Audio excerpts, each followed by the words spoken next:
요한계시록 1장 9절부터 읽겠습니다.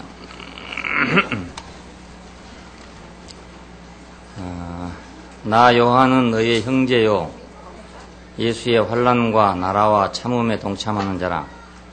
하나님의 말씀과 예수의 증거를 인하여 반모라 하는 섬에 있었더니 주의 날에 내가 성령에 감동하여 내 뒤에서 나는 나팔소리 같은 큰 음성을 들으니 가로되 너 보는 것을 책에 써서 에베소, 스무나, 버가모, 도아드랴, 사데, 빌라델피아, 라오디게아 일곱 교회에 보내라 하시기로 몸을 돌이켜 나더러 말한 음성을 알아보려고 하여 돌이킬 때에 일곱 금 촛대를 보았는데 촛대 사이에 인자 같은 이가 발에 끌리는 옷을 입고 가슴에 금띠를 띠고 그 머리와 털에 희가 흰 양털 같고 눈 같으며 그의 눈은 불꽃 같고 그의 발은 풀무에 단련한 빛난 주석 같고 그의 음성은 많은 물소리와 같으며 그 오른손에 일곱 별이 있고 그 입에서 좌우에 날선 금이 나오고 그 얼굴은 해가 힘있게 비추는 것 같더라.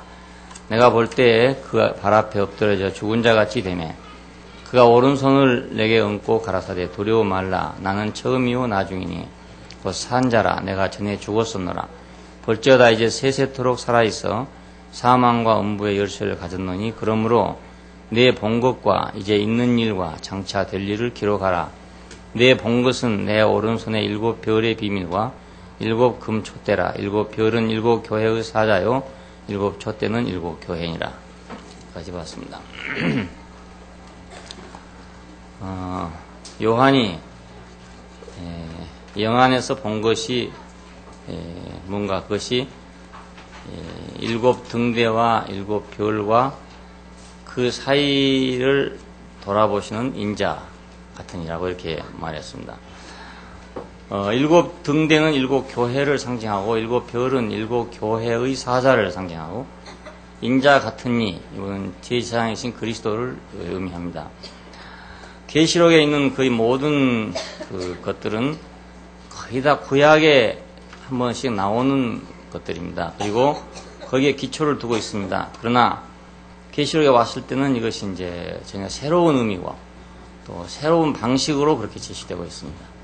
모양은 같은데 의미가 이제 발전되고 더 깊어지고 풍성해지고 온전해지고 그런 셈이죠. 여기 등대에 대해서 이제 우리가 출애굽기에서 여러 번 말씀을 드렸는데 출애굽기에 나오는 그 등대, 25장에 나오는 그 등대는 그 성막의 내부를 밝히기 위한 것이었습니다. 그러니까 성막 안은 캄캄한데 이 등대가 있어서 이제 비로소 빛이 나가지고 그 제사장들이 이제 일을 하도록 그렇게 되어 있는 것이 출애굽기 25장에 있는 금등대입니다. 이 금등대는 그 증거판 다음에 그 다음에 진설병의 상이 나오고 그 다음에 금등대가 이렇게 나왔어요. 이것은 그 하나님의 말씀이 우리 안에 양식이 되면 양식이 된 걸 인해 가지고 우리의 생명의 빛이 나온다. 이런 것을 예표하는 것이었습니다. 요한복음 1장에 보면은 그 안에 생명이 있었으니 생명은 사람들의 빛이다. 그럽니다. 이 빛은 이렇게 일광의 빛이 아니라 생명의 빛이죠. 우리가 성장하면 성장한 만큼 어떤 것을 알게 되잖아요.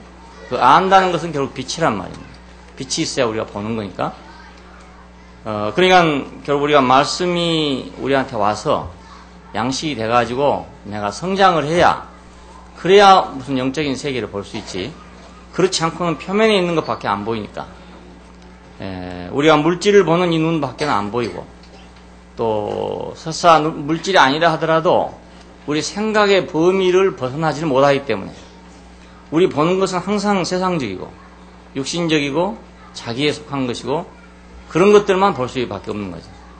근데 이 하나님의 말씀이 우리 안에 와서 양식이 돼가지고 우리가 그 생명으로 자라게 되면 우리의 이제 눈도 달라진다 그 말입니다. 빛이 달라지니까. 그러니까 우리가 똑같은 이 세상을 보고 있지만은 개가 보는 세상 다르고 소가 보는 세상이 다르겠죠. 생명이 다르니까. 객관적으로는 다 똑같지만 마찬가지로 사람들 속에도 마찬가지입니다. 사람도 같은 환경에서 같은 사정 안에 있어도 이 사람이 보는 것과 저 사람이 보는 건 또 다를 수가 있습니다. 그 사람의 어떠함 때문에 다릅니다. 어떤 사람은 그 환경을 보고 하나님께 감사하게끔 되는 사람도 있고, 어떤 사람은 똑같은 환경에서 불평과 원망을 할 수도 있고 그렇습니다. 그것은 왜냐하면 자기 보는 것이 그렇게 보여지니까. 좋게만 보여진다면 좋게 보인 것을 나쁘다고 할 수는 없거든요. 나쁘게 보이니까 나쁘게 말하는 거 아니겠습니까? 그러니까 빛이 있냐 없냐에 따라서 보냐 못 보냐가 결정되고, 또 이 빛이 얼마나 밝으냐 어두냐에 따라서 또 보는 것이 결정되고, 근데 이 빛은 물질적인 빛이 아니라 생명의 빛이니까 그 인격이 어느 자리에 있느냐에 따라서 사물이 다르게 보이고, 생명이 어느 만큼 성숙했냐에 따라서 또 다르게 보이는 그런 빛에 해당됩니다. 창세기 1장에 보면 빛이 2번 나오잖아요. 맨 처음에는 빛이 있으라 하시니 빛이 있었다 하는 말이 나오고, 그 다음에 1월 성신이 나오게 됩니다. 그것도 역시 빛이지요. 그래서 그것이 광명으로 밤과 낮을 주관하게 했다 그럽니다. 그 광명으로 밤과 낮을 주관했다고 하는 것은 우리가 말하는 물질적인 빛이고, 맨 처음에 빛이 있으라 하시니 있었다 하는 그 빛은 물질적인 빛이 아닙니다. 오늘 우리가 말하는 것도 역시 물질적인 빛이 아니라 생명의 빛. 그러니까 출애굽기 25장에 나오는 그 등대에서 나오는 빛은 생명의 빛을 상징하는 것이고 예표하는 것이었어요. 제사장들은 그 빛 가운데서 이제 하나님을 섬기게 됐습니다. 오늘 우리가 하나님을 섬길 때 우리 인간의 생각으로 섬길 수도 있고, 느낌으로 섬길 수도 있고, 배움으로 섬길 수도 있고, 여러 가지로 섬길 수 있어요. 근데 문제는 우리가 그 생명의 빛으로 섬기냐, 생명의 빛이 아닌 것으로 섬기냐의 차이입니다. 오늘날 이제 종교 안에는 많은 사람이 있어서 하나님을 섬기겠다는 사람이 너무나 많잖아요. 하나님을 기쁘시게 하겠다는 사람이 너무 많은데 왜 똑같지 않은가? 왜 똑같지 않고 왜 섬기는데 문제가 많이 생기는가? 왜 하나님을 위해서 일하는데 문제가 많이 생기는가? 왜 그 시끄러운가? 왜 불만과 문제가 생기는가? 그것은 모두 이 어떤 생명으로 어떤 위치에 섬기냐에 따라서 다르기 때문에 그렇습니다. 내가 어떤 자리에 있냐에 따라 다르니까요. 달빛을 보고도 우리 집 개는 공연이 짖어요. 뭐 하고도 짖나. 그러니까 그놈은 무슨 사연으로 짖는지 우리가 모르죠. 자기 생명의 어떤 것이 때문에 아마 짖지 않겠습니까? 그러니까 사람이 하는 행동도 보면 그것이 그 사람, 이 사람은 이런 행동하고 저 사람은 저런 행동하고 이렇게 생각하고 저렇게 생각하고 하는데 모두 그 사람 됨에 달려 있습니다. 그러니까 우리가 하나님을 섬기는 것도 우리가 이 말씀과 이 양식에 따라서 성숙한 생명으로 섬겨야만, 그래야만 그 남을 살릴 수가 있고, 교회에 유익을 줄 수 있고, 그것이 일을 같이 해도 화평을 줄 수 있고. 근데 이제 이것이 아닌 인간적인 것에서 나오면 일은 하는데도 불구하고 문제가 생기게 되고, 안 한 것만 못하게 되고, 좋은 거 하려고 그랬는데 마지막 결과는 싸우게 되고, 이런 일들이 모두 일어난 이유가 전부 이 양식 때문에 그렇습니다. 양식 때문에. 어떤 양식을 먹냐에 따라서 달라지게 됩니다. 세상과 교회가 다르다면 뭐가 다르겠습니까? 양식이 다른 거 아니겠습니까? 아담이 2가지 양식 중에 뭘 먹냐에 따라서 운명이 바꿔졌듯이 오늘 우리가 인간으로 태어나가지고도 태어나서부터 뭘 먹냐에 따라서 달라집니다. 양식에 따라 달라집니다. 좋은 양식을 먹으면 좋은 사람이 되고, 안 좋은 양식을 먹으면 안 좋은 사람이 되고, 그렇게 마련이거든요. 부정적인 양식을 계속 먹는 사람은 계속 부정적인 것이 나오게 돼 있고, 긍정적인 양식을 먹는 사람은 긍정적인 것이 나오게 돼 있고 그래요. 그러니까 뭘 먹냐가 참 중요하죠. 대단히 중요합니다. 자기가 그렇게 하고 싶어 그런 게 아니라 이미 먹어놓은 양식 때문에 그렇게 한 거기 때문에 자기는 그걸 감당할 수 없죠. 오늘 아침에 우리가 밥을 먹고 와서 지금 여기 와서 지금 앉아있기도 하고 이 얘기하기도 하고 또 노래하기도 하고 모두 합니다. 근데 이건 이미 아침에 먹은 결과란 말입니다. 그러니까 지금 이걸 바꿀 수가 없죠. 아침에 먹어버려가지고 나온 거니까 이미 바꿀 수가 도저히 없어요. 그래서 먹기를 잘해야, 그래야 좋은 결과를 가져올 수 있습니다. 근데 2번째 등대가 나오는데 이건 스가랴서 4장에 나오는 등대입니다. 이건 이제 그 이스라엘 백성들이 포로로 잡혀가서 외국에 있는 동안에 그 성전은 다 회파됐어요. 외국의 군대에 의해서 짓밟혀져가지고 했는데 다시 돌아와서 귀환해가지고 이 성전을 이제 회복할 때, 다시 고칠 때 보여지는 등대가 하나 있습니다. BC 한 520년경에 이제 포로에서 돌아왔다고 그럽니다. 돌아와가지고 여기서 이제 귀환한 선지자이기도 하고 제사장이도 한 그 스가랴에게 보여진 이상입니다. 이거 스가랴서인데 이것은 성전 회복을 위한 것이었습니다. 자, 그래서 여기서는 그냥 금등대 여기에 중점을 두고 있지 않고 그 등잔에 관심을 갖고 있는데 이 등잔을 보고서 영이라고 이렇게 말합니다. 영이라고. 우리는 출애굽기에서는 영이라는 말을 볼 수 없고 그 금판이 있고 등대가 있고 그 다음에 이제 등잔이 있어갖고 불을 밝히는 거 이것만 나오는데 스가랴서에 나오는 거 보면은 그 영이라고 돼 있어요. 힘으로 되지 아니하면 능으로 되지 아니하고 오직 나의 영으로 되느니라. 나의 신으로 되느니라. 그때 당시의 상황이 아마 도저히 그 성전을 다시 그 회복할 수 있는 막 그런 힘이라고 그럴까 뭐 그런 여력이 없었던 때인 것 같습니다.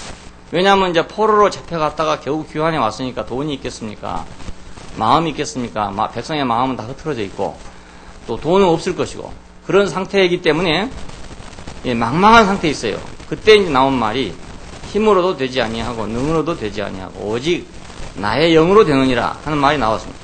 그리고 스룹바벨이 그 전에 지대를 놓았은지 그 손이 또한 그것을 마칠 것이다. 이런 이제 그 격려가 나오고 이것을 작은 일의 날이라고 무시하는 자가 누구냐? 이 일곱은 세상에 두루 행하는 여호와의 눈이니라 이런 말이 나옵니다. 그러니까 아마도 그 기초를 놓고 이럴 때 보면 사람들이 너무너무 한심했대요. 한심해서 옛날 성전을 봤던 노인네들은 그걸 보고서 울었대요. 왜냐하면 너무너무 슬프니까. 과거에 화려했던 성전에 비해 가지고 지금 이제 뭐 돌짝 하나씩 갖다가 놓고 있는 모습을 보니까 너무나 처량해서 울었답니다. 이런 상황이었으니까 작은 일에 낮이라고 무시하는 자가 누구냐? 이런 말이 나왔죠. 이 일곱은 그 말은 등대 일곱은 말입니다. 이 일곱은 세상에 두루 행하는 여호와의 눈이다 그럽니다. 처음에는 오직 나의 영으로 된다 그래놓고 다음에는 여호와의 눈이다 그럽니다. 다림줄이 스룹바벨의 손에 있음을 보고 기뻐하리라. 그러니까 그 모든 이제 일을 스룹바벨이 주관해서 하고 있는데 이 스룹바벨의 손에 다림줄이 있으니까 이건 반드시 이루어질 것이다. 이런 말씀을 이제 스가랴가 듣게 됩니다. 그리고 거기 이제 두 감람나무가 나오게 되는데 이거 무슨 뜻입니까? 라고 물으니까 금 기름을 흘러내는 두 관 옆에 있는 이 감람나무 가지는 무슨 뜻입니까? 이렇게 물으니까 이는 기름 발리운 자 둘이니 온 세상의 주 앞에 모셔서는 자니라. 이런 말이 나옵니다. 이 주 앞에 모셔서는 자라는 말이 성경에 여러 번 나옵니다. 이건 성전 회복을 위해서 하나님의 그 등이 하나님의 영이고 그 영은 일곱 눈인데 일곱 눈이라는 말은 온 세상에 두루 다니면서 모든 걸 살피고 판단하고 부어주고 할 수 있는 그런 능력을 가졌다 그런 뜻입니다. 자, 금 기름을 흘러내는 두 관 옆에 있는 두 감람나무를 했으니까 그 등잔에다가 기름을 넣기 위해서 있는 그 관이죠. 그러니까 그 관인데 이 관이 계속 흘러내려와 가지고 등잔에 이제 기름이 아마 채워지는 모양입니다. 아마 이걸 볼 때 이 두 감람나무는 스룹바벨과 여호수아가 아닌가 그렇게 제가 생각을 해요. 왜냐하면 그때 이 성전을 건축하는데 앞장서 있는 사람이 스룹바벨과 여호수아였습니다. 근데 계시록 11장 3절에서 5절로 가면은 이제 어떤 선지자들이 나옵니다. 선지자들이 나오는데 그 땅에서 이 예언을 하는 동안에 백성들을 막 괴롭게 했다는 거예요. 그래서 백성들이 막 죽이려고 하니까 하나님께서 이들을 하늘로 올려갔다 이런 말이 나옵니다. 그래서 성경을 해석한 사람들은 성경에서 죽지 않고 하늘로 올라간 사람이 누구냐? 모세와 엘리야 두 사람이다. 그래서 이 두 감람나무는 모세와 엘리야다. 이렇게 해석하는 사람이 많이 있습니다. 물론 우리나라에서 이제 박대선이라는 분이 자기가 감람나무라고 그렇게 말을 한 적이 있었죠. 이 뜻을 잘 모르고 한 말을 가졌습니다. 이건 성전을 건축하기 위해서 하나님 앞에 모셔섰는 사람을 얘기합니다. 그러니까 스룹바벨과 여호수아가 그때 당시 사람인 것이 맞고 오늘도 역시 마찬가지로 성전을 건축하는 데 있어서 모셔섰는 사람이 있다면 그 사람이 바로 스룹바벨과 여호수아지요. 예, 그걸 얘기합니다. 그래서 이 성전이 반드시 이제 복구될 것이다. 이것을 말하고 있는 것이 스가랴서입니다. 그러면 두 번째 등대는 결국 회파되는 성전을 회복하기 위해서 보여줬던 그런 등대죠. 자, 이 등대는 하나님의 움직이심을 위한 그 영을 상징한다. 아까 말씀드린 대로 수르바벨과를 강건하게 해서 성전을 다시 회복하는 힘을 주기 위해서 스가랴에게 보여준 그런 이상이었습니다. 자, 7 등을 가진 등대 하나를 본 거죠. 그냥 등대는 똑같은 등대인데 의미가 이제 변천하게 달라졌습니다. 그때 상황에 따라서 달라지게 됐죠. 7 등은 7 영이고 7 영은 하나님의 눈이다. 7 눈이다. 자, 이것이 바로 하나님의 영이다. 그래서 이 영으로 모든 것이 가능하게 될 것이다. 오직 나의 영으로 된다. 이 말씀이 나오게 됐어요. 자, 이 하나님의 건축을 위한 7 눈. 이것이 스가랴에서 3장에 보면 또 나옵니다. 여호수아 앞에 세운 돌을 보라. 한 돌에 7 눈이 있느니라 그럽니다. 돌을 봤는데 7 눈이 있다는 거예요. 돌에가 7 눈이 있다는 거예요. 이것은 돌을 왜 말했냐면 건축에는 돌이 필요하잖아요. 그 성막에는 돌이 필요하지 않았지만 성전에는 돌로 지었습니다. 그러니까 이 돌에다가 눈이 박혔다 이렇게 말한 것은 오늘 우리가 보면 건축을 위한 돌이신 그리스도를 상징해요. 근데 그게 눈이 있다 이거예요. 눈이 있단 말은 그 영이 있다는 말입니다. 영이 있단 말이고 그 영이 있단 말은 하나님이 움직이신다. 거기서 활동하고 계신다. 그런 뜻입니다. 자, 그러니까 하나님의 건축의 완성을 위한 금등대를 우리가 볼 수 있죠. 성막을 시작할 때 금등대가 있었고 다음에 회파된 성전을 다시 복구하는데 역시 금등대가 또 나왔습니다. 하나님의 건축을 위해서 금등대가 왜 필요했는가 하면은 이 금등대는 하나님의 삼일성의 표현입니다. 자, 받침이 있고 대가 있고 등이 있고 이렇게 만들어졌어요. 그 받침은 순금으로 됐다. 그래서 받침에서 전부 금으로 만들어진 가지가 나오게 되어 있는데 이 받침은 본질입니다. 본질이니까 이것은 아버지에 해당되는 거죠. 근원에 해당되는 거죠. 자, 그리고 이제 그 올라가는 대는 그 금 덩어리가 뻗어나가는 것이거든요. 이 뻗어나가는 것은 본질의 체현입니다. 금덩어리가 그냥 있으면 뭐 아무것도 아니잖아요. 뭔지 모르잖아요. 근데 그것이 이제 뻗어나감으로써 가지가 생기니까 등대가 된 거 아닙니까? 그러니까 이것은 체현입니다. 이것은 아버지의 체현이신 아들을 상징합니다. 그래서 받침도 하나고 체현도 하나입니다. 근데 등은 몇 개냐? 등은 7개거든요. 왜냐하면 표현이기 때문에 그렇습니다. 자, 이 표현은 그 영을 상징하고 우리가 보통 말하는 성령 이렇게 말할 때 이 표현을 의미합니다. 그래 이 성령은 유령처럼 어디가 이렇게 존재하고 있는 게 아니고 이렇게 있는 게 아니라 아버지와 아들로부터 흘러나오는 거란 말입니다. 예? 아버지와 아들로부터 나오는 영이죠. 그러니까 자, 그 영. 그래서 이것은 아버지와 아들의 표현입니다.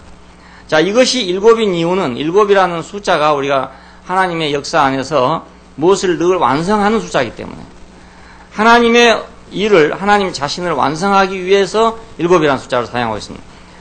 존재와 체현에 있어서는 하나지만 표현은 여럿이다. 오늘 우리가 이제 교회를 볼 때 교회는 존재 안에서는 하나입니다. 체현 안에서도 하나입니다. 자, 아버지도 하나고 아들도 하나입니다. 근데 성령도 하나고 근데 표현에 있어서는 여럿입니다. 네, 표현에 있어서는 여러 교회들이 있고 또 교회들 안에는 교회들 안에대로 또 여럿이 있고 그렇죠. 자, 그러면 교회는 삼일 하나님의 최종적인 표현입니다. 자, 하나님이 아버지로도 이렇게 표현되고 아들로도 표현되고 그 영으로도 표현되는데 그 삼일 하나님이 오늘 현실적으로는 어떻게 우리 안에서 표현되고 있느냐? 그건 교회로 표현된다 그 말입니다.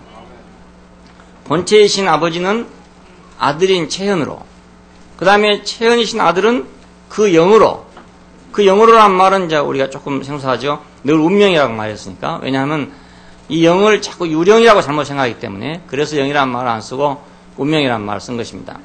예수님께서 요한복음 14장에서 그 떠나겠다는 얘기를 이제 이렇게 하시면서 제자들이 근심하니까 하신 말씀이 있습니다. 내가 아버지께 구하겠으니 또 다른 보혜사를 너에게 주사 영원토록 너희와 함께 있게 하겠다 이런 말씀이 나옵니다. 이 또 다른 보혜사라는 말은 또 다른 형태의 나라는 뜻입니다. 그러니까 육신으로 존재하는 그분 자신이 제자들 안에 영원히 같이 있을 수가 없잖아요. 어차피 십자가에 죽지 않았다 하더라도 역시 죽을 거 아니겠습니까? 그리고 육신인 그분은 다른 사람 속에 같이 살 수가 없어요. 그래서 또 다른 형태로 내가 너희 안에 영원히 있을 것이다 그런 뜻입니다. 그 또 다른 형태가 바로 그의 영입니다.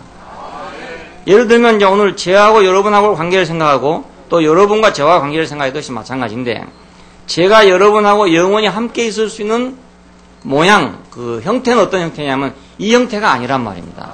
예, 내가 지금 여러분 눈에 보이는 이 형태가 아니고 이 눈에 보이지 않는 다른 형태가 여러분하고 함께 있죠. 예, 여러분도 역시 마찬가지고요. 예, 그래서 또 다른 보혜사를 너희에게 주사 너희와 영원토록 함께 있게 할 것이다. 이렇게 말씀하실 때 그것은 그 영이었습니다. 부활하시고 승천하셔서 성령이 오순절 날에 내려왔다. 이 말은 바로 그 영이 왔다는 걸 의미합니다. 이 그 영은 어떻게 우리 안에 왔느냐? 그 영은 교회가 되기 위해서 왔어요. 우리 안에 오심으로써 우리는 이제 또 다른 형태의 예수를 소유하게 됐죠. 또 다른 형태의 예수를 소유하면 바로 우리가 예수와 하나가 된단 말입니다. 이 예수와 하나 된 사람들이 바로 그분의 재생산이잖아요.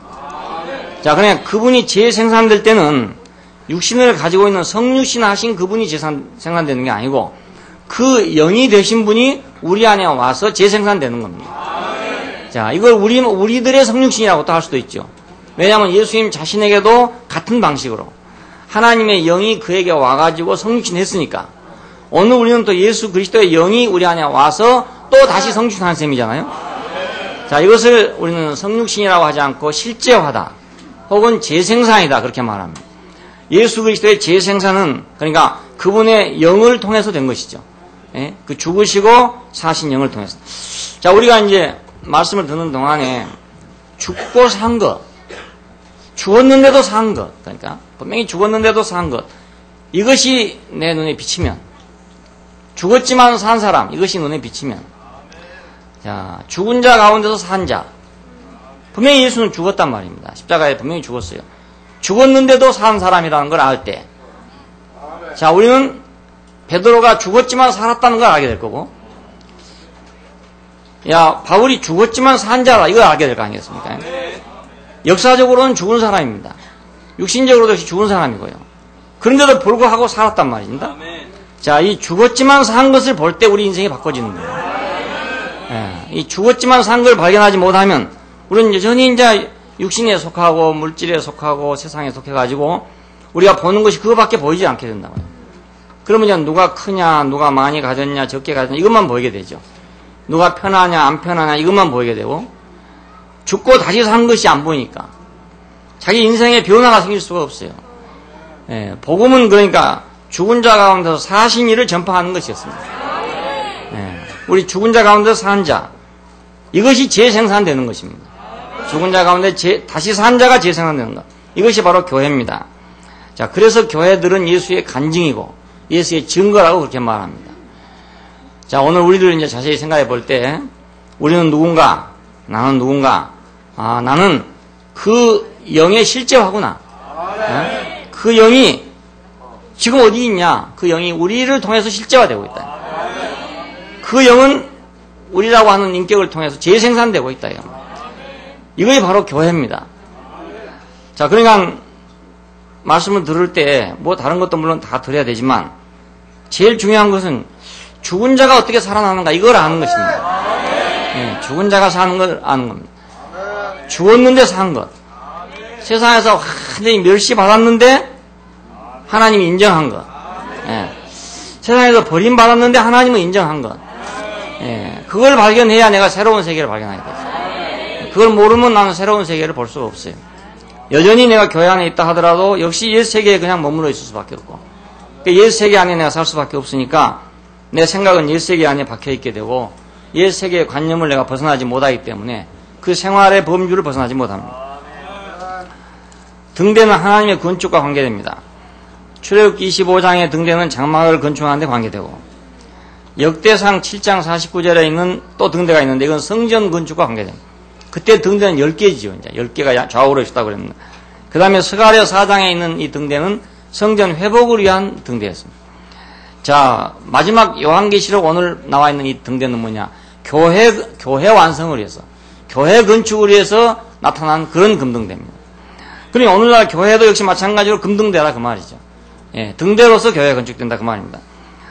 자, 이건 스가랴서의 등대는 출애굽기 등대의 실제고, 그 다음에 계시록의 등대는 스가랴서의 등대의 실제입니다. 예, 재생산이죠. 그러니까 그러니까 오늘 우리는 지금 출애굽기에 있는 금등대이기도 하고 스가랴서에 있는 금등대이기도 하고 계시록 1장에 있는 금등대이기도 하고 그렇습니다.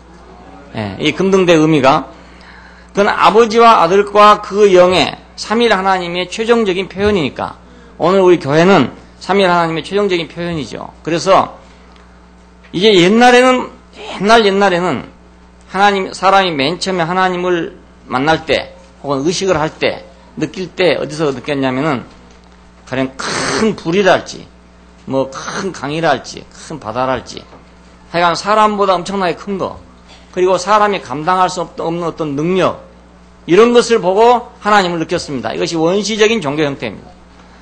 그래서 그 하나님을 가르쳐 말할 때 엘로힘이라고 말했습니다. 능력이다 이렇게 말했습니다. 야, 이 천지를 보니까 하늘을 보니까 이 놀라운 우주와 자연을 보니까 나를 초월하는 나를 넘어선 어떤 힘이 있구나. 이걸 발견한 것이 이제 하나님을 처음 느끼는 거죠, 사람이. 자, 여기서부터 시작을 해가지고 하나님은 차차차차 사람과의 관계 안으로 들어오고 사람들은 자기들에게 직접적으로 관계된 하나님이라는 걸 발견하게 되고 거기서 여호와라는 이름이 나오게 됩니다. 그리고 이스라엘 역사를 통해서 늘 관여하고 함께하고 역사했던 그 하나님을 그들은 경험하게 됩니다. 그러니까 하나님은 추상적으로 하나님은 어디 있는가, 하나님은 어떻게 생겼는가를 생각해서 알아내는 신하고 성경이 말하고 있는 이 하나님하고는 아주 딴판입니다. 아주 다릅니다. 이방인의 하나님은 뭔가 모두 다 생각 속에 있는 하나님이죠. 예를 들면은 신이 존재할 것이다. 아니, 안 할 것이다. 그는 이러이러한 분일 것이다. 저런 분일 것이다. 아닐 것이다. 하는 건 모두 그냥 자기의 상상이고 생각이지만은 이스라엘의 하나님은 그 상상과 생각이 없어요. 이스라엘 하나님. 현실적으로 나타날 때만 어떤 방식으로 나타날 때만 그를 하나님이라고 불렀다고요. 예, 예를 들면 뭐 쉽게 말하면 번개가 쳐도 번개 친 걸 인해 가지고 하나님이 나타났다 이렇게 봤단 말입니다. 그냥 생각 속에서 나는 하나님 봤다 이런 게 아니고 어떤 사건이 일어난 그 자리에서 표현된 데서 하나님을 봤어요. 자, 이 원칙을 우리가 갖게 된다면 오늘날 하나님은 어디서 표현되는가? 오늘 하나님은 교회에서 표현된단 말이에요. 이제 어떤 사람이 저 뭐 내성 병력 친다고 해서 아이고 하나님이 있다 이렇게 할 사람 누가 있겠습니까? 그럴 사람 아무도 없죠. 예, 하나님이 한때는 이스라엘 백성을 손을 잡아 붙들어주고 애굽에서 인도에 내주고 만나를 주고 메추라기를 주고 이렇게 했어요. 근데 오늘날 그렇게 하는 하나님은 또 없잖아요. 예, 그러니까 누구든지 이제는 그런 하나님 찾으려고 생각하면 혹시 찾은다 하더라도 옛날로 돌아가는 거죠. 몇천 년 전으로 다시 돌아가는 거죠. 오늘 하나님은 지금 그걸 다 거쳐가지고 그 많은 과정을 거쳐서 어디까지 왔냐면은 그분의 재생산인 교회까지 왔단 말이에요. 야, 그러니까 교회를 보고 교회 안에서 자기가 하나님을 만나야 하고 하나님을 느껴야 하고 그 음성을 들어야 되고 그렇죠. 그럼 교회 안에서 음성을 듣고 하나님을 만나려면 어떻게 하면 되는 거냐? 그건 교회라고 해서 뭐서 스피커를 대놓고 하나님 말씀하시겠습니까? 빛이 번쩍번쩍 하겠습니까? 사실은 알고 보면 다 교회 형제들의 말이 아니겠어요? 예, 입에서 나오는 말이고 그들의 삶이고. 근데 거기서 내가 이제 하나님을 발견하고 거기서 내가 하나님의 음성을 들어야 된단 말입니다. 옛날처럼 저 산속에 들어가서 하나님의 음성을 들을 수 있는 그것도 아니고 내가 뭐 머릿속에 생각해서 하나님의 음성을 들을 수 있는 것도 아니고 꿈으로 만나서 되는 하나님도 아니고 왜냐하면 옛날에는 그런 하나님들을 경험했지만 거의 다 불완전해요. 온전하지 못해요. 왜냐하면은 큰 능력이다 그랬을 때 분명히 사람하고 다른 어떤 능력이 있다는 것은 사실이지만은 그 능력이 어디로 갈지는 아무도 모릅니다. 어디로 나갈지는 아무도 모릅니다. 자동차 하나를 만드는데 뭐 3만 개의 부품이 있다고 그럽니다.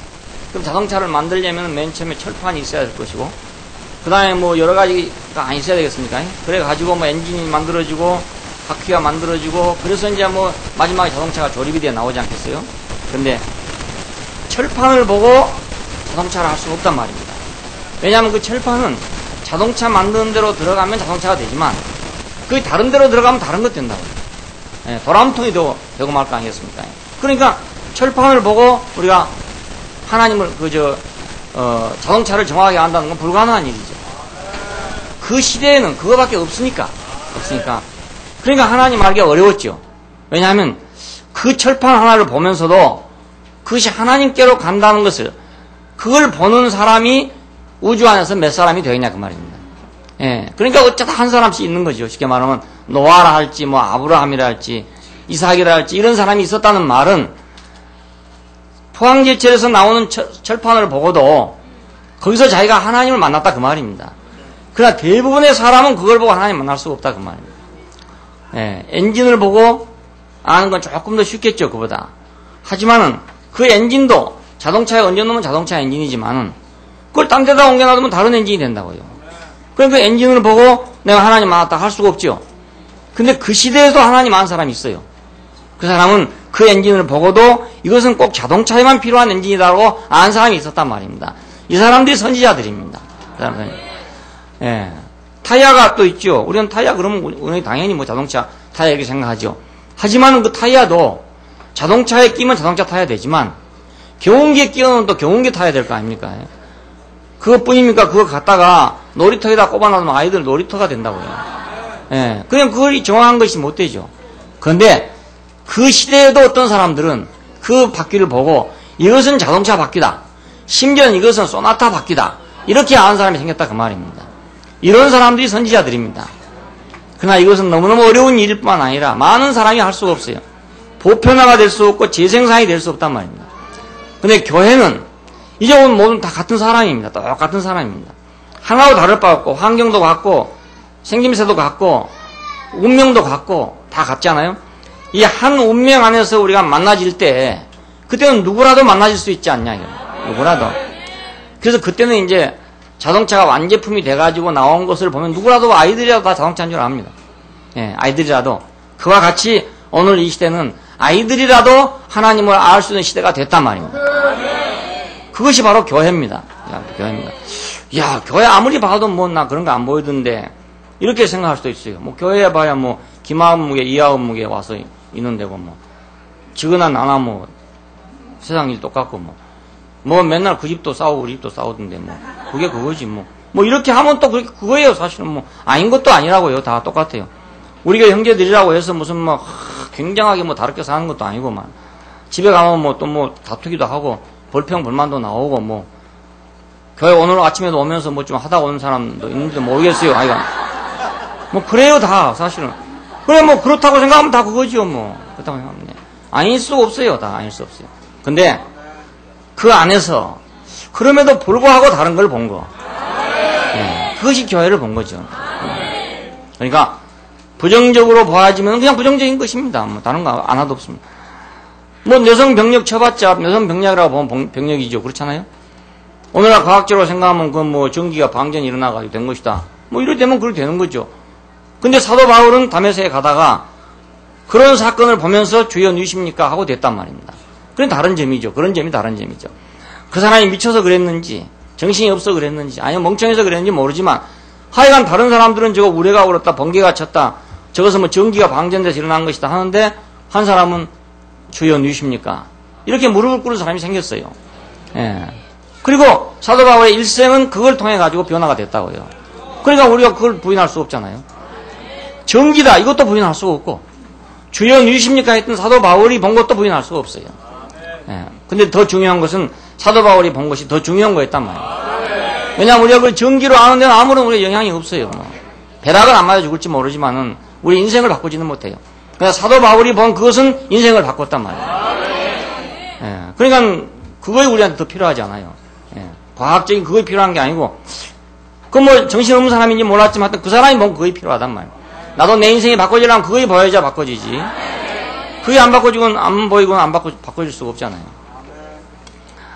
자, 그러니까 이 등대 하나를 보면서도 이 안에서 무엇이 보이느냐 이게 중요한 문제고 성경 안에 있는 모든 것들이 다 그렇습니다. 이스라엘 백성 안에 일어난 역사적 사건들을 성경을 이렇게 기록을 해놓으니까 정말 다른 민족의 역사하고 좀 다르다 이렇게 볼 수 있는 점도 있어요. 하지만은 또 일반 역사가들이 볼 때는 역시 다른 일반 민족의 역사하고 다를 바가 또 없을 수도 있어요. 네. 그러니까 이스라엘 역사를 봄에 있어서도 일반 역사가들이 보는 입장이 다르고 성경의 기자들이 보는 입장이 다르단 말입니다. 예, 똑같은 사건이지만 그러니까 오늘 우리에게 일어난 사건도 내가 어느 입장에서 보느냐 어떤 사람으로 보느냐에 따라서 내 인생이 다르게 해석되죠. 나는 인생은 해석의 문제라고 생각합니다. 해석의 문제. 어떻게 해석하느냐는 문제라고 생각합니다. 뭐 꿈보다 해몽이 좋다고. 좋은 꿈 꿨어도 해몽이 나쁘면 하루 종일 기분이 나쁘죠. 뭐. 근데 나쁜 꿈을 꿨어도 해몽이 좋으면 하루 종일 기분 좋을 수 있어요. 그렇잖아요? 뭐 복권에 당선 안 되더라도 야, 이 꿈은 복권 당선, 로또 복권 당선될 꿈이다. 이렇게 해석되면은 적어도 8시간은 행복할 거 아닙니까? 그렇잖아요? 예. 근데 그 꿈을 꿨는데 아침에 딱 생각이 나기를 야, 이거 오늘 날 교통사고 날 꿈인데 이렇게 생각하면 적어도 8시간은 불안에 떨 거 아닙니까? 예. 그러니까 인생은 해석의 문제라고 생각해요. 근데 어떻게 해석이 되느냐 문제인데 자기 인생이 항상 긍정적이고 행복하게 해석된 사람은 참 행운하죠. 근데 매사에 부정적으로 해석된다. 이러면 정말 참 감당할 수 없단 말입니다. 근데 그러면 그 타고난 거냐? 타고난 게 아니고 사실 우리가 먹은 양식 때문에 그렇습니다. 예, 타고난 게 아닙니다. 먹은 양식 때문에 그렇습니다. 왜 우리가 하나님 말씀 듣느냐? 왜 우리가 이스라엘 역사를 보느냐? 그것은 이 사람들이 먹은 양식을 나도 먹고 나도 그들처럼 역사를 해석하기 위한 것입니다. 나도 그들처럼 내 인생을 해석하기 위한 거라고요. 예, 내 인생도 생각해보면 그래요. 내가 그냥 일반 역사 안에서 내 인생을 해석하면 내 인생도 재수없는 일이 너무너무 많아요. 예, 재수없는 일이 너무너무 많아요. 근데 이 하나님의 말씀 안에서 내 인생을 해석하면 복되단 말입니다. 그 나는 뭐 거짓말일지라도 내가 복된 쪽을 택해야지. 내가 불행한 쪽을 내가 누구를 위해서 택하겠습니까? 예, 내가 누구 좋아하고 내가 불행한 쪽을 내가 택하겠냐 이 말입니다. 그렇지 않겠습니까?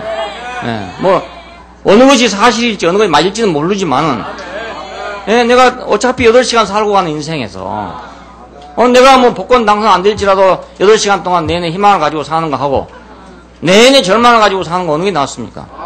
예, 내가 절망을 가지고 사는 건 누구를 위해 주는 겁니까? 그렇잖아요? 그러니까 인생은 해석의 문제라고 생각해요.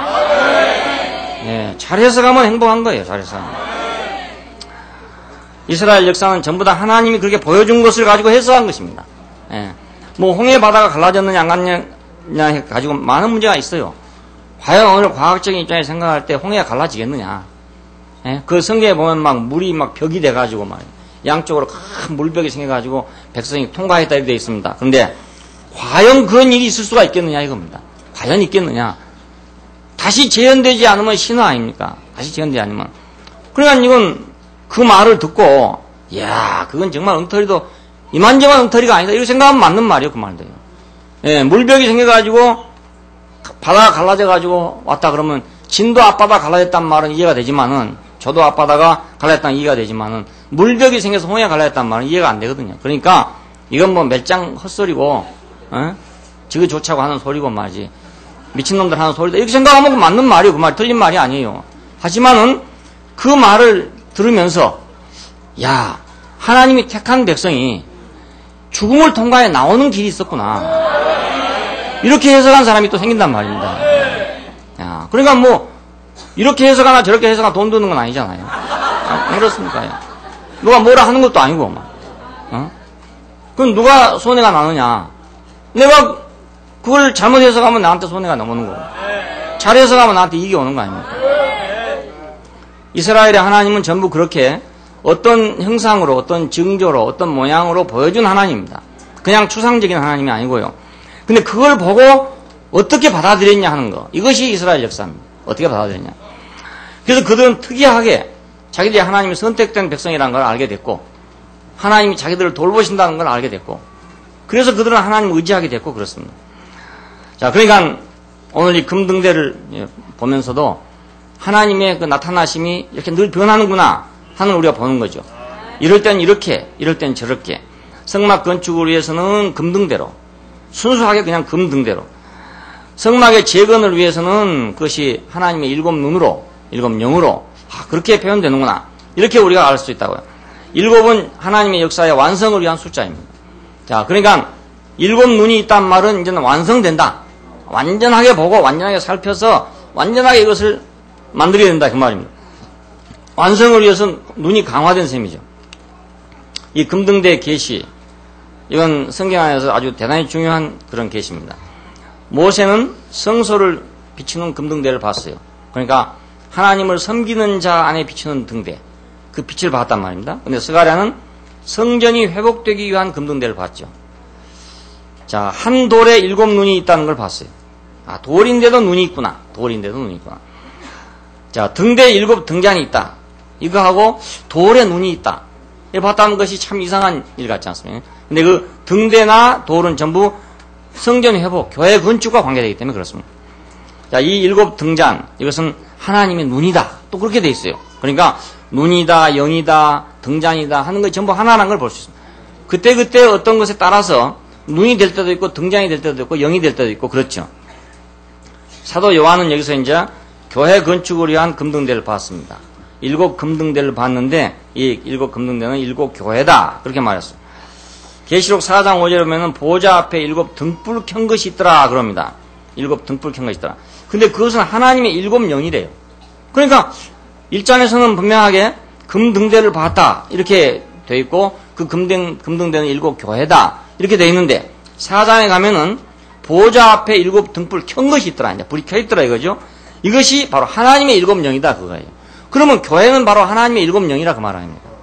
예, 교회는 하나님의 영이다 그 말이거든요. 자, 아까 그분의 영의 재생산이 교회라고 그랬죠. 자, 그러니까 재생산인 교회를 보고도 하나님의 7 영이다 그렇게 말한다고요. 그럼 오늘 우리 교회를 보고도 하나님의 영이다 이렇게 말할 수도 있는 거죠. 네, 하나님의 영의 재생산이니까. 일찍 죽임을 당한 어린 양의 7 눈이 있다. 5장 6절에 보면 또 그렇게 봐요. 그 보좌 앞에 7 등불을 켠 것을 봤는데 그것이 하나님의 7 영이라 해놓고 5장에 가면은 일찍 죽임을 당한 어린 양에게 7 눈이 있더라. 이렇게 봐. 7 눈을 봤대요. 어린 양의 7 눈을 봤대요. 근데 그것도 역시 하나님의 7 영이래요.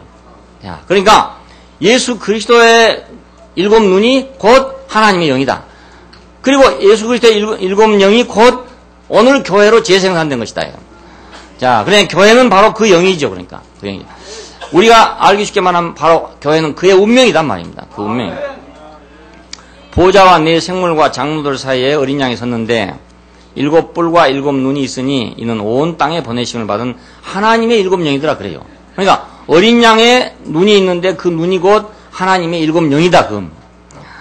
자, 7 금등대, 보좌 앞에 7 등불 켠 것, 그리고 보좌 앞에 어린 양의 7 눈, 모두가 하나님의 7 눈이고 하나님의 영이다.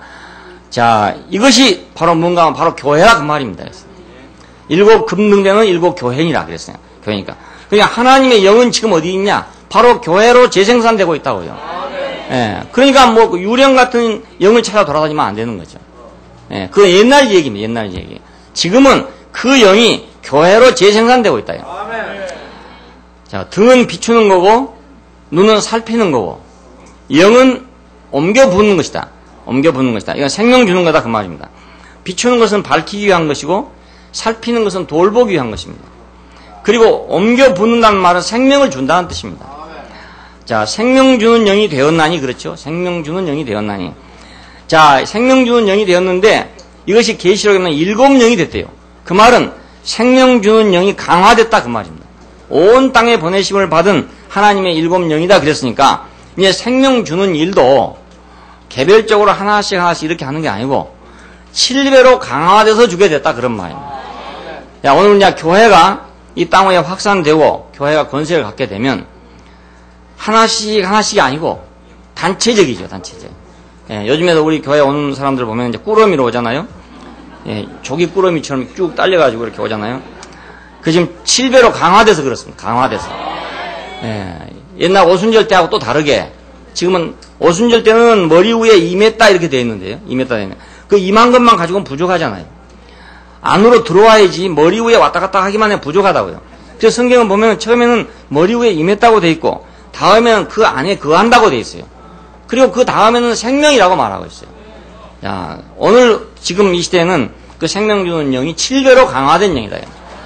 어떻게 7배로 강화되냐? 교회를 통해서 강화된 겁니다. 왜냐하면 그 영이 재생산되었기 때문에 강화된 거죠, 강화된. 그래서 등불도 하나 켜놓은 거하고 10개 켜놓은 거 다 다르잖아요. 오늘 우리가 여기 앉아있는 모든 분들이 전부 하나의 촛불을 가지고 있다고 생각해 보십시오. 그러면 굉장히 밝을 겁니다, 이거지. 모두 하나의 촛불을 가지고 있다고 생각해요. 그러면 몇 100배로 강화된 거 아니에요? 촛불 하나가 500배, 700배로 강화된 거죠. 이 강화된 불빛을 통해서 빛을 받은 사람은 훨씬 더 쉽게 받을 거 아닙니까? 네, 훨씬 더 쉽게. 어제도 뭐 서울에서 이제, 성자 자매님이 이제 그, 동생을 데리고 왔어요. 근데 그 동생은 불교를 열심히 공부하는 그런 분인가 봐요. 그래가지고 뭐 대화가 안 되고 서로 마귀를 하고 이렇게 하다가, 이제, 성자 자매님이 그런 것 저런 것 다 없는 전혀 다른 세계를 이제 보여주고 이렇게 하니까 그분이 이제 네 교회가 진짜 교회 같다. 자기는 불교 다니지만 교회는 언니 교회가 진짜 같다. 그래가지고 자기 친구들, 교회 다니는 친구들 2사람을 데리고 왔어요. 데려왔는데 이 2사람은 열심히 있는 기독교인인데 불교에 다니는 자기가 볼 때 좀 맹목적이다 싶은 생각이 들었던가 보죠. 그래서 이분들을 데리고 와서 교회를 다니려면 진짜 교회를 다녀라. 그걸 데리고 왔어요. 데리고 왔는데 2분이 왔는데 어제 좀 말이 좀 어려웠죠. 네, 등근대 얘기하니까 좀 어려웠어요. 그래서 도대체 무슨 말인지 모르겠다고 갔습니다. 가긴 갔는데 우리가 직접 아닌 절에 다닌 사람이 선전을 하잖아요. 불교를 하는 사람이 선전한 시대가 왔단 말이에요. 이건 뭐냐면 7배로 강화돼서 그렇습니다.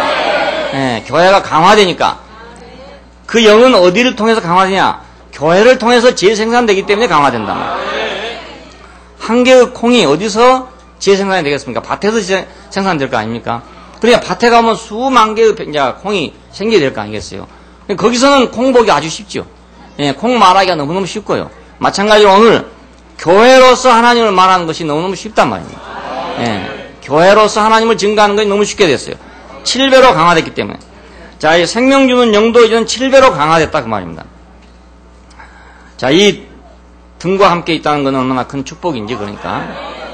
근데 이 등대와 함께 어떻게 있냐? 빛은 좋지만 사람들이 빛비춤을 싫어할 사람은 아무도 없어요. 근데 왜 빛과 함께 있지 못하냐? 그것은 등과 함께 있지 않기 때문에. 등과 함께 있지 않아요. 등은 무엇입니까? 그건 바로 교회잖아요. 교회와 함께 있지 않으면서 빛만 보기로 한다. 나는 이제 불도를 하면서도 그래도 빛은 이쪽에서 온다. 빛은 지금.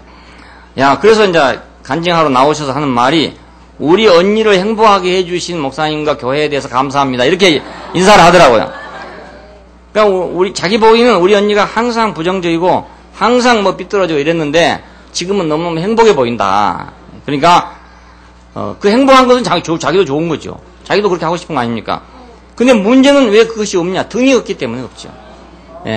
우리는 왜 그것이 있냐? 등이 있기 때문에 있었단 말이에요. 등인 교회가 있기 때문에 있었죠. 야, 이 등은 또 뭐 때문에 있냐? 등대 때문에 있는 거잖아.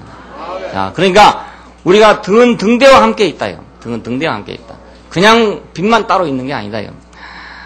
자, 어린 양의 보살핌, 예수 그리스도의 보살핌 다 좋죠. 누가 그거 싫겠습니까? 좋은데 왜 그 보살핌 안에 있지를 못하냐? 그러면 그분의 눈 안에 있지 않기 때문에. 그분의 눈 안에 있지 않기 때문에. 자, 그분의 눈 안에 있지 않다는 말은 그분 안에 있지 않다는 말이잖아. 그분의 눈이 있으려면 그분이 있어야 되니까. 그래서 결국 살핌은 좋지만, 보살핌은 좋지만 어린 양은 싫다.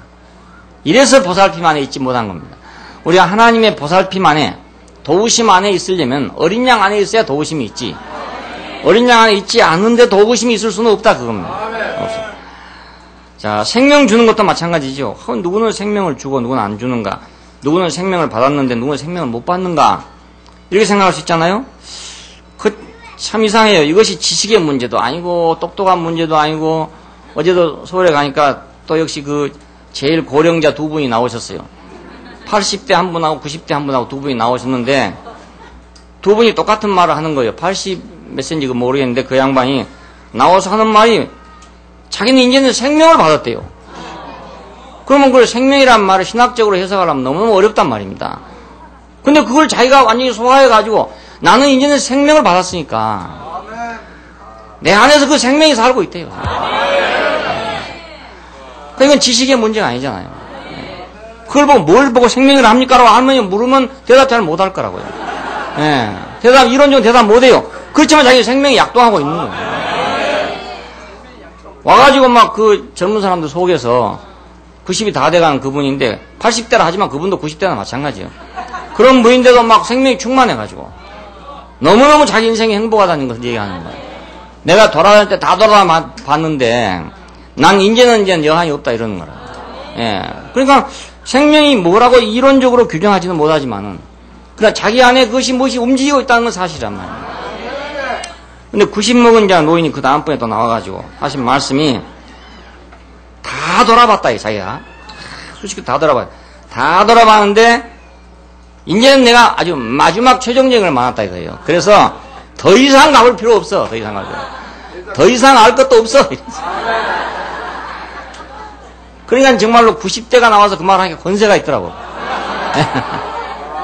30대가 나와서 그 말하면 아이고 아직도 가보지도 안 해가지고 뭐 지가 뭐 인생을 다 살았다고 저런 소리 하나 이렇게 생각할 수 있는데 아니 90 넘은 할머니가 나와가지고 내가 다 해봤는데 다 헛일이야. 다 헛일. 다 아니에요. 예? 인제는 이거 진짜야. 이거 외에는 진짜 없어. 이러니까 막 완전히 권세가 있죠. 예. 저도 아직 그 할머니처럼 살려면 아직도 멀었어요. 창창 멀었는데, 제가 말해도 어떤 사람은 안 그러겠습니까? 뭐, 아직도 뭐, 70도 덜 돼가지고, 뭐, 이래 할 수도 있어요. 뭐 안다고 이럴 수 있는데, 90이 넘은 할머니 뭐 안다고 할 수 있습니까? 우리가. 할 수 없어요. 그러니까, 뭐, 꼼짝 말하죠. 꼼짝 말. 예. 등은 등대와 함께 있다. 그러니까 우리가 하나님의 빛비춤과 그의 보살핌과 그의 생명 주문 전부 다 등대이신 그분, 어린 양이신 그분, 하나님이신 그분과 에서 흘러나온 거니까 그것만 따로 딸 수는 없다 이겁니다. 따서. 농사를 짓지 아니하면 우리는 가을에 가서 좋은 열매를 거둘 수가 없습니다. 씨를 뿌릴 때는 다 눈물로 뿌리지만은 가을에 가면 기쁨으로 단을 거두는 거잖아요. 근데 대부분 사람들이 다 성공하지 못하고 어려운 것은 뭐 때문에 그러냐면 씨를 안 뿌리기 때문에 그렇습니다. 예, 지금 당장 씨를 안 뿌리고 열매부터 거들러 가기 때문에 늘 하면 또 실패하고 늘 하면 또 실패하고 늘 그렇죠. 씨 뿌리는 사람은 그냥 그때는 안 돼도 어느 날 가보면 그것이 열려있단 말입니다. 씨를 뿌려놨기 때문에. 저는 늘 생각할 때 그렇게 생각해요. 참 그걸 장래를 생각하고 씨를 뿌린다. 그것도 물론 중요하지만 참 장래를 생각하고 씨를 뿌리려면 막막할 수가 있어요. 안 그렇습니까? 지금 당장 배고픈데 뭐 몇 년 후에를 보고 지금 씨 뿌려 놓으면 좋은 거 오겠지 이렇게 생각하고 하기는 쉬운 일이 아닙니다. 근데 이 씨 뿌린 것 자체가 자기가 그거밖에 할 수 없는 사람이면은 장래에 이것이 열매가 맺을지 안 맺을지 몰라도 한단 말이에요. 예, 자기가 그거밖에 할 것이 없으니까. 근데 우연히 그것이 생각지만 않았는데 다음에 가니까 열매가 맺었더라 그 말이죠. 예, 그렇게 돼야 되지. 앞날을 위해서 씨를 뿌린다고 생각하고 하면 좋기는 물론 좋지만 그렇게 할 만한 사람이 그렇게 인내심을 가지고 그렇게 먼 장래를 보고 그렇게 깊이 생각하고 할 수 있는 사람이 몇 사람 되겠는가. 그리고 젊은이들이 과연 그렇게 하겠는가. 그 불가능한 일이에요. 사실 불가능해요. 자, 그러니까 우리가 그 씨 뿌린 심리가 좋아야 된다. 씨 뿌린 심리. 십자가에서 뿌리고 있는 그것이 나한테 보기 좋아야 되고. 예, 땀을 흘리며 씨 뿌리고 있는 그것이 나한테 그거밖에 없는 것이 돼야 된다고. 그것이 내 운명이어야 되고. 그래서 난 그것밖에 할 수 없어서 했는데 다음에 가니까 열매가 왔다 그 말이죠. 공부하는 아이들도 말이죠. 뭐 서울대학부터 생각하고 하는 애들은 별로 잘 안 되는 것 같아요. 공부가 취미가 되는 애들이 잘하지. 나는 서울대학을 꼭 가야 되겠다 하는 애들을 보면은 스트레스만 막 받아가지고 공부는 안 되고 맨 짜증만 나고 스트레스만 받는 거예요. 국민학교 1학년 때부터 그 생각하면요. 그건 12년 동안 스트레스 받는 거예요. 예. 네. 아이들 보고 너 서울대학 가야 된다 이렇게 공부시키면 안 되잖아요. 그 공부가 재미있도록 가르쳐주는 것이 그 사람이 서울대학 갈 수 있는 길이에요. 예, 공부가 재미있게만 하면 그 애는 가는 거예요. 틀림없이 가는 거예요. 예. 그러니까 우리 인생도 마찬가지로 어린 양과 그 운명 그것이 바로 자기인 줄 알고 자기 운명인 줄 알고 그 가다 보니 결국은 참 어린 양이 언제 승리할 거란 건 누가 알겠습니까? 누가 말한다고 그걸 믿어지겠습니까? 예? 어린 양이 사자들을 승리할 거라는 걸 말한다고 그 이해가 되겠습니까? 그것이 예, 참아지겠습니까? 그걸 통해 인내를 하겠습니까? 불가능해요. 그렇지만 어린 양이니까 어린 양의 길을 가는 거죠. 그냥 갔는데 그날이 오더라 그 말입니다. 자, 우리 조선 왕조가 뭐 망하고 싶어 망했습니까? 안 망하고 싶었지만 망할 수밖에 없는 길로 갔기 때문에 망했던 것입니다. 예, 안 망한다고 애를 썼지만 망할 수밖에 없는 길로 갔어요. 그래서 망한 겁니다.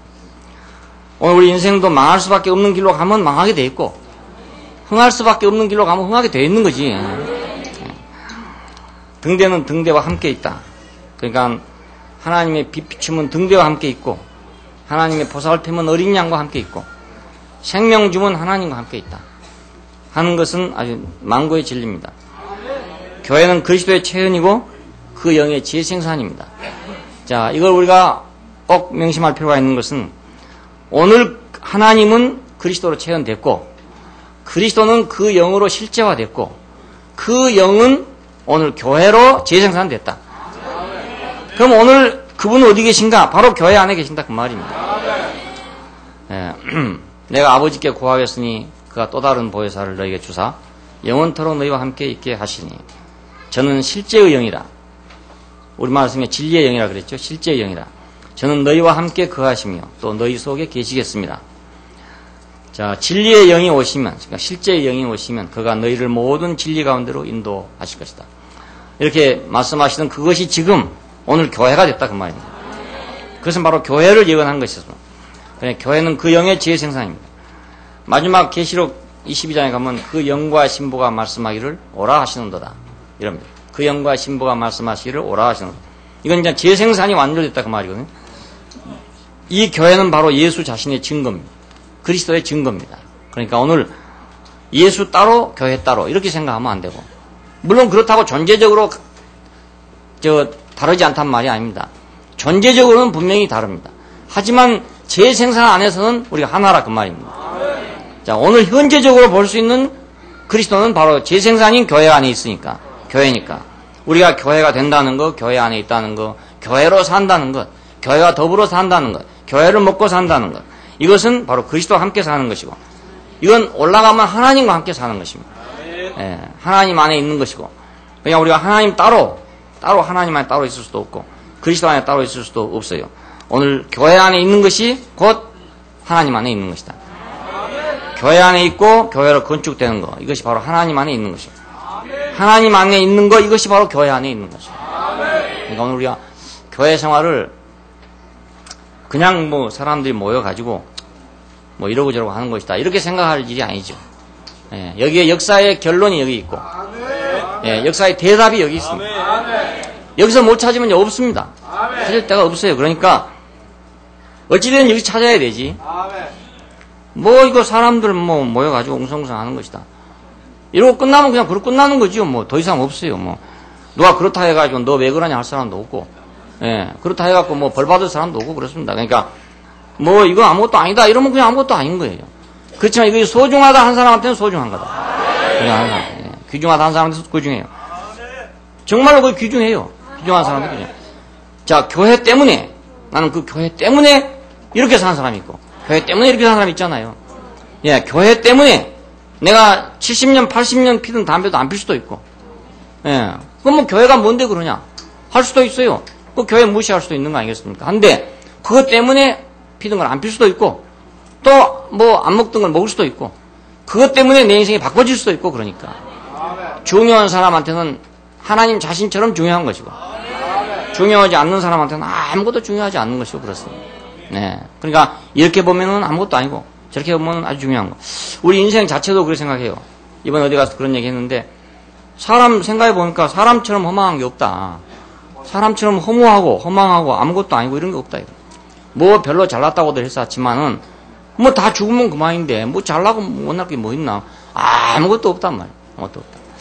그렇게 생각하면 정말 짐승만 또 못하고 우리가 동물만 또 사실은 못하다. 근데 다른 한편으로 하나님이 우리의 계획을 가지고 있다. 이 사실 속에 보면 인생은 중요하단 말입니다. 거기서 보면은, 예. 그러니까 나는 우리 형상을 따라 우리 모양대로 우리가 사람을 만들자 했던 그 말씀을 나는 절대로 놓칠 수가 없어요. 예. 그 말을 놓쳐보면 내 인생이 그냥 허무해져 버린다.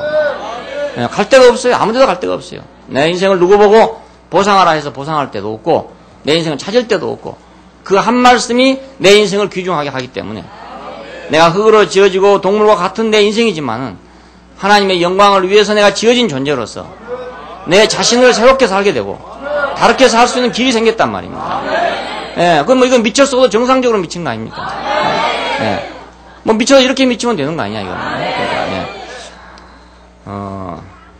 하나님의 영원한 목적 안에서 하나는 정말 쓸모없는 것이 됐다가 정말 유용한 것이 되기도 하고 정말로 유용하게 만들어 놨어도 뭐 어떻게 보면 아무것도 아니기도 있고 하나님이 아무리 그렇게 만들어 놨다지만 뭐 만들어 놓은 걸 누가 아냐?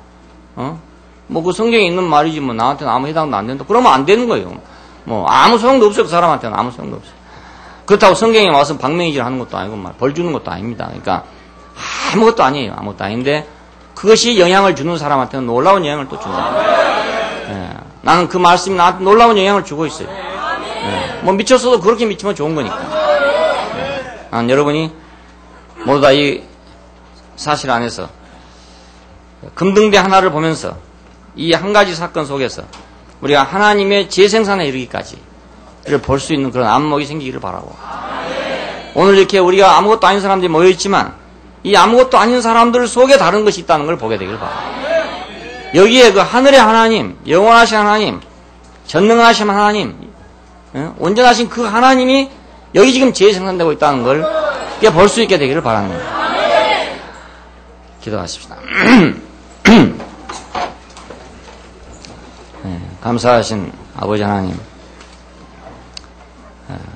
하늘에 계신 하나님이 땅에 내려오시는 놀라운 역사를 우리에게 계시해 주시고 보여주시고 알려주신 것을 감사합니다.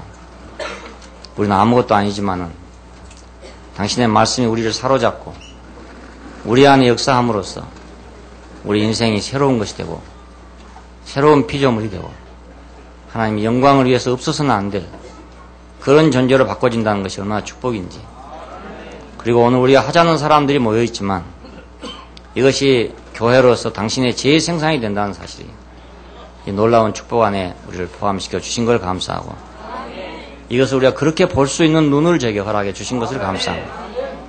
우리 모든 사람이 그렇게 보게 되기를 원하고 세상 모든 사람이 또 그렇게 보게 되기를 원합니다. 그래서 당신이 축복하시고자 원하는 모든 축복이 그 가운데 있기 때문에 그것을 찾아가는 사람들이 되고 그걸 누리는 사람들이 되게 되기를 원합니다. 우리가 이 교회가 땅 위에서 하나님의 재생산이라는 이 놀라운 축복을 우리가 존중히 여기고 귀중히 여기는 사람들이 되게 해주시기를 원합니다. 주 예수님 이름으로 기도합니다. 아멘. 목사님, 반칙 좀 하겠습니다. 이 말씀을 듣고 이렇게 미친 듯이 반칙을 안 할 수가 없습니다.